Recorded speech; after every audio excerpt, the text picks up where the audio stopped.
The Blackmagic Pocket Cinema 6K offers heaps of features at a reasonable price. However, there are some major flaws that you'll need to accept first. Chris here from Videomaker. This is our details-only review. All the results, no fluff. If you want a pixel peep at all of our test footage, you can even view them in 6K. Check out the card coming up now or follow the link in the description. If you like this video, consider subscribing. Turn the bell on for notifications as we put out new content every week. We want to know your thoughts, so comment what you think of this camera and this review.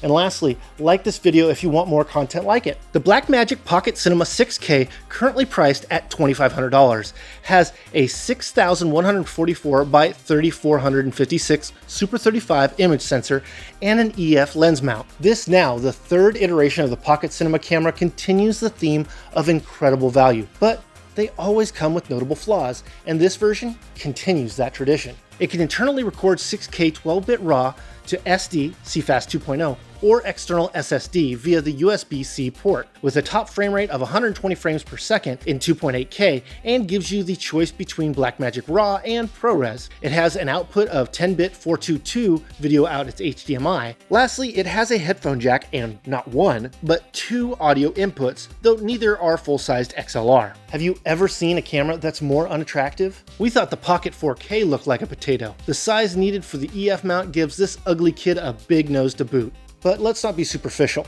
How much does the look of a camera really matter? It's pretty rad for the money, however.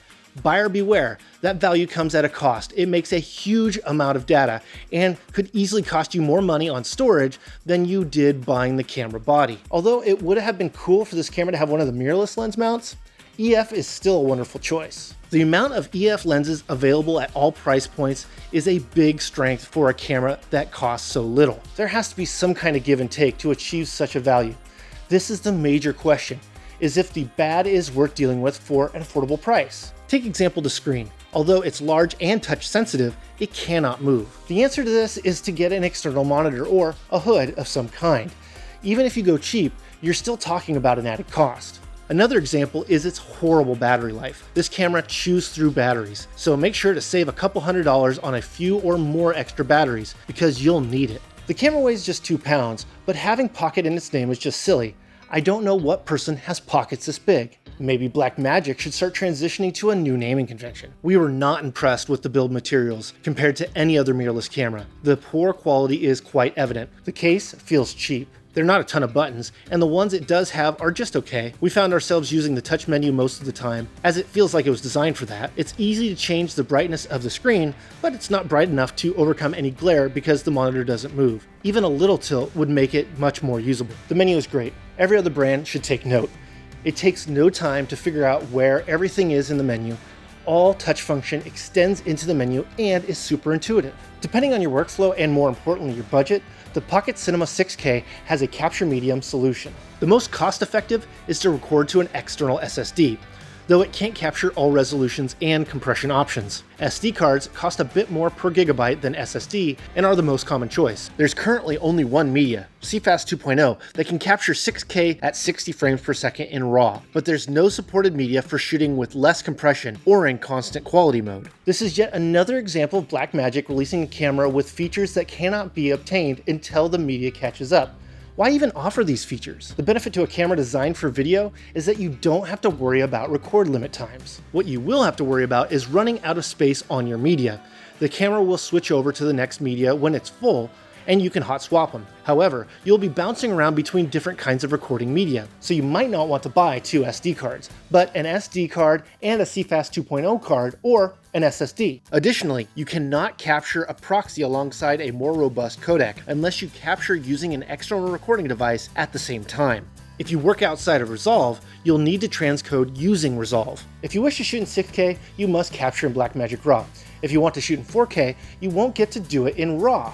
All 4K capture is ProRes up to HQ quality. Although you can capture 2.8K RAW at 120 frames per second, it has a significant crop, 3.388 times to be exact. Here we are shooting at 150 millimeters. If we calculate it for the crop, it has an effective focal length of 508 millimeters. The camera has 3 different dynamic range settings: film, extended video, and video, to choose from for different amounts of dynamic range. Film offers the most dynamic range, and video the least. In film mode, we saw 16 stops of light. However, once a Rec. 709 LUT was applied, 13 are visible. Blackmagic is being a bit conservative, saying only 13 stops, but we applaud that. It's better than saying more than it actually has. The camera has rolling shutter. It's bad in 6K and gets better as you go lower in resolution. Dual native ISO means that it has 2 different native ISOs where you should find the noise to be at its minimum. The 2 native ISOs are at ISO 400 and ISO 3200. So how much does this translate to the camera's performance? We found noise begins at ISO 800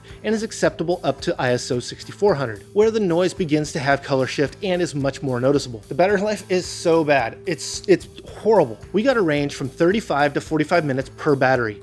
They do sell a battery grip, but it'll set you back another $250. And it uses a different Sony L series battery and only extends the battery life to 2.5 hours. With the grip, this big camera becomes even bigger. The battery life for this camera is its biggest disqualifier. Blackmagic put a ton of value in this camera. It has a wonderful image quality and 6K RAW for just $2,500. That's just crazy. However, it has some big hurdles to cross to be a strong, usable camera. Stock up on batteries, media, and storage because you'll need a ton of each. The EF mount gives a ton of lens options. The biggest question you'll need to answer is if the pros outweigh the cons for you. We like the camera, and if you need its unique features, there isn't a better option out there. If you're not, however, you might be able to save a few extra bucks.